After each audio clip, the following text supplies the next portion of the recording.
So I spoke to you guys last time when we were talking about trademarks, about the importance of policing your brand, right? Like, how are you supposed to know that now that you have your trademark registered, that nobody is out there in these internet streets trying to copy or steal your brand unless you are policing it, right? But I had a really interesting situation come up with one of my clients who hired us for the policing service. And before, of course we found somebody stealing the brand, right? And before we were so quick to be like, let's send them a cease and desist letter, let's get them to stop copying and using that brand, I was like, wait a minute. There is actually a way that maybe we could approach this with a business mindset. Hear me out.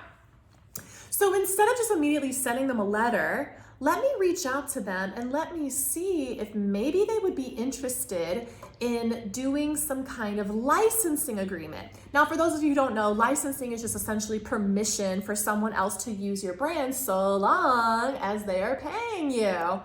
So I reached out to this infringer, right? Potential infringer.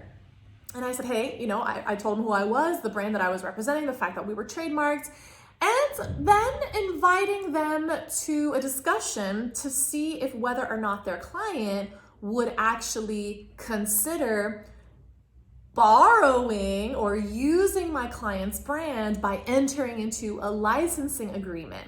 So not only can policing your brand, right, making sure that you are watching, that nobody is copying and stealing your brand, but if you find somebody, there is actually a way that you can make money, like passive income, if you actually do find somebody. Because if you think about it, you find someone stealing your brand, right? And you're the rightful owner, you have the trademark, there's no question about this, right?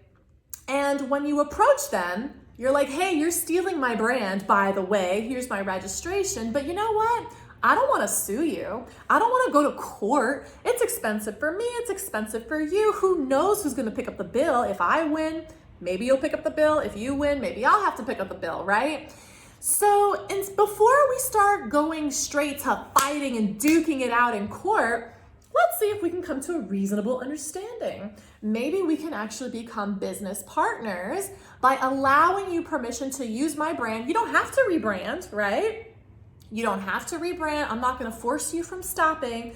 But we are going to enter into a legally binding licensing agreement, which says, yeah, you could continue using my brand so long as you're paying me royalties for it.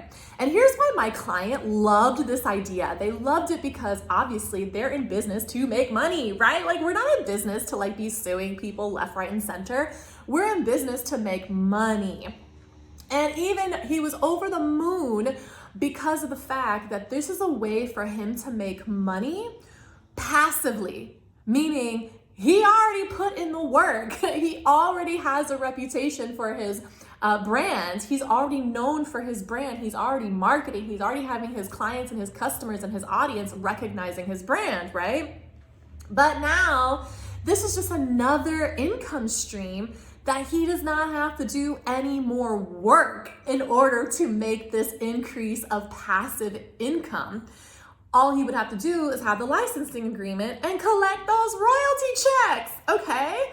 So my client was super thrilled about this. So I'm really excited that now we are in discussions to see how is it that this potential infringer, trademark thief, can now become a client, business associate, whatever you want to call it, actually licensee of my client. And of course, my client was over the moon. They love me. They're like, oh my God, yes, this is a way that we can make money without having to put in more work, more time, more energy, because they already put in the time. They already put in the energy. They already put in the investment in making sure that they own their trademarks by getting their trademark registered. And now, because they've invested in also policing their services and watching and making sure that nobody is out there copying or stealing their brand, we can shift things to see if there's a way to have them make more money. And who doesn't want that? So I'm leaving the link below here. I would really appreciate if you could share it with somebody, educate somebody. Like, a lot of people don't know about this stuff. I mean, and that's why I do what I do, right? This is why I put on these videos so that you guys are aware. Every one of you has a brand. Maybe you're not necessarily trademarked just yet, which you should totally talk to me about that. I'm leaving the link here for that too. But if you also know somebody, or if you are trademarked and you're curious about policing your brand, and not just to block trademark theft, but also to make passive income, contact me. I'm leaving the link here. I'll see you on the next one.